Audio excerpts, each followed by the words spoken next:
வணக்கம். நம்மள சுத்தி இருக்கிற உலகத்தை ஒவ்வொரு நிமிஷமும் மாத்திக்கிட்டே இருக்கிற ஒரு பெரிய சக்தியை பத்தி தான் நாம இன்னைக்கு பார்க்க போறோம். இது வெறும் டெக்னாலஜி மட்டும் இல்ல, இது ஒரு புதுவிதமான உலக போட்டி. அதுதான் செயற்கை நுண்ணறிவு, அதாவது ஏஐ ரேஸ். இது வெறும் டெக்னாலஜி தானா, இல்ல அடுத்த உலக போரே இதுதானா? வாங்க இதுக்குள்ள என்ன இருக்குன்னு கொஞ்சம் ஆழமா பார்க்கலாம். இப்ப நாம பார்க்க போற எல்லா விஷயங்களும் சில முக்கியமான ஆய்வுகளை அடிப்படையா வச்சுதான் சொல்லப்படுது. சரி, வாங்க ஆரம்பிக்கலாம். இந்த ஏஐ ரேஸ்ல பாத்தீங்கன்னா மத்த எல்லா நாடுகளையும் ரொம்ப தூரம் பின்தள்ளிட்டு ரெண்டு நாடுகள் மட்டும் ஜெட் வேகத்துல போயிட்டு இருக்கு. யாரு அந்த ரெண்டு ஏஐ சூப்பர் பவர்ஸ் பார்க்கலாம் வாங்க. அமெரிக்கா, சீனா ரெண்டு பேரோட பலமும் டோட்டலா வேற மாதிரி. ஒரு பக்கம் அமெரிக்கா கிட்ட கூகுள், ஓப்பன் ஏஐ மாதிரியான பெரிய பெரிய டெக் ஜாம்பவான்கள் இருக்காங்க. அவங்களோட பலமே புதுசா கண்டுபிடிக்கிறது தான், இனோவேஷன். இன்னொரு பக்கம் சீனா கிட்ட என்ன இருக்கு தெரியுமா? அவங்க கிட்ட கோடிக்கணக்கான மக்களோட டேட்டா இருக்கு.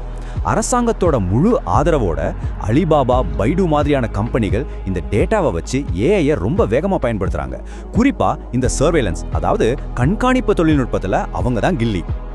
சரி, இந்த போட்டியோட வெற்றியை தோல்வியை தீர்மானிக்க போறது ஒரே ஒரு சின்ன விஷயம் தான். ஆனா அதுதான் இந்த மொத்த விளையாட்டுலயும் ரொம்ப முக்கியம். அது என்னன்னா சிப்ஸ். இந்த சிப், அதாவது செமிகண்டக்டர்னா என்னன்னு கேக்குறீங்களா? ரொம்ப சிம்பிள். ஏஐ சிஸ்டம்ஸ் வேலை செய்ய தேவையான பவரை கொடுக்கிற ஒரு சின்ன சாதனம்.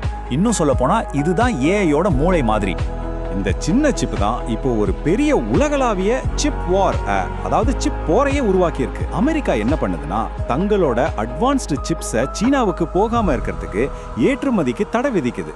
ஆனா சீனா சும்மா இல்ல, யார்கிட்டயும் போய் நிக்காம தங்களுக்கு தேவையான சிப்பை தாங்களே தயாரிக்கணும்னு தீவிரமா முயற்சி பண்றாங்க. இதுதான் டெக்னாலஜி போட்டியோட உச்சக்கட்டமே. சரி, இந்த டெக்னாலஜி சண்டையால நமக்கு என்ன? நாம ஏன் இதை பத்தி கவலைப்படணும்? ஏன்னா ஏஐ இனிமே ஏதோ எதிர்காலத்துல வரப்போற விஷயம் இல்ல. அது ஏற்கனவே நம்மளோட அன்றாட வாழ்க்கையில வந்து எல்லாத்தையும் மாத்த ஆரம்பிச்சிருச்சு. யோசிச்சு பாருங்க, ஹாஸ்பிட்டல்ல நோய்களை கரெக்டா கண்டுபிடிக்கிறதுல இருந்து டிரைவரே இல்லாத செல்ஃப் டிரைவிங் கார்கள் வரைக்கும், நம்ம ராணுவத்தோட பாதுகாப்பு சிஸ்டம்ல இருந்து ஷேர் மார்க்கெட்டோட ஏற்ற இறக்கங்கள் வரைக்கும், நாம டெய்லி யூஸ் பண்ற சோஷியல் மீடியாவில இருந்து பெரிய பெரிய தொழிற்சாலைகள் வரைக்கும் எல்லா இடத்துலயும் இன்னைக்கு ஏஐ தான். இதோட தாக்கம் நம்மளை சுத்தி எல்லா இடத்துலயும் இருக்கு. அப்போ சுருக்கமா சொல்லணும்னா விஷயம் இதுதான். எந்த நாடு ஏஐ டெக்னாலஜியை கண்ட்ரோல் பண்ணுதோ அந்த நாடு தான் இனிமே உலகத்தோட பொருளாதாரத்தையும் அரசியலையும் தீர்மானிக்கிற சூப்பர் பவரா இருக்கும். இந்த போட்டி நம்ம உலகத்தையே ஒரு புது எதிர்காலத்துக்கு கூட்டிட்டு போகுது. ஆனா அந்த எதிர்காலம் யாரு கையில இருக்க போகுது? ஆனா ஏஐயோட இந்த அசுர வளர்ச்சி கூடவே சில பெரிய சவால்களையும் சில கஷ்டமான கேள்விகளையும் கொண்டு வருது. நம்மளோட வேலை வாய்ப்பெல்லாம் என்ன ஆகும்? நம்மளோட பர்சனல் டேட்டாவுக்கு என்ன பாதுகாப்பு? இதெல்லாம் யாரு கண்ட்ரோல் பண்ணுவா? இதுக்கு என்ன ரூல்ஸ் இருக்கு? இப்படி நம்ம யோசிக்க வேண்டிய விஷயங்கள் நிறைய இருக்கு. கடைசியா நம்ம ஒன்று புரிஞ்சுக்கணும், இது வெறும் அமெரிக்காக்கும் சீனாக்கும் நடுவில் நடக்கிற ஒரு டெக்னாலஜி போட்டி மட்டும் இல்லை. அடுத்த 100 வருஷத்துக்கு இந்த உலகத்தையே யார் கண்ட்ரோல் பண்ண போறாங்கன்னு தீர்மானிக்கிற ஒரு மிகப்பெரிய போட்டி இது. இந்த கேள்விகளோட இந்த பகுப்பாய்வை முடிச்சுக்கலாம். ஏஐயோட எதிர்காலத்தை வழிநடத்த போறது யாரு? இந்த போட்டியோட முடிவு உங்களையும் என்னையும், நம்ம எல்லாரையும் எப்படி பாதிக்க போகுது? நீங்களே யோசிச்சு பாருங்க.